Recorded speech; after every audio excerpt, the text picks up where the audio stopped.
ગાંધીજીએ કહ્યું છે કે ભારતનું ભવિષ્ય તેના ગામડાઓમાં વસે છે. આજે 24 April national Panchayati Raj day. Bharat સરકારના પંચાયતી રાજ મંત્રાલય દ્વારા દર વર્ષે 24 એપ્રિલના રોજ પંચાયતી રાજ દિવસની ઉજવણી કરવામાં આવે છે. તત્કાલીન વડાપ્રધાન ડોક્ટર મનમોહન સિંહની સરકારે કરેલી જાહેરાતથી 24 એપ્રિલ 2010ના રોજથી પંચાયતી રાજ દિવસની ઉજવણી કરવામાં આવે છે. તેથી 2010થી દર વર્ષે આ દિવસ ઉજવવામાં આવે છે. ભારતીય બંધારણમાં અનુચ્છેદ 40 એ પંચાયત અંગેનો ઉલ્લેખ કરે છે.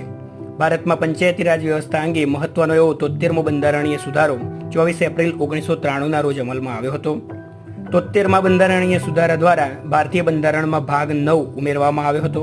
ભાગ 9માં અનુચ્છેદ 243 થી 243O અંતર્ગત પંચાયતી રાજ અંગેની જોગવાઈ છે, તેમજ પરિશિષ્ટ અથવા અનુસૂચિ 11 ઉમેરવામાં આવી હતી. આવા ડેઇલી કરંટ અફેર્સ માટે અમારી ચેનલને લાઇક, સબસ્ક્રાઇબ અને વધારે શેર કરો.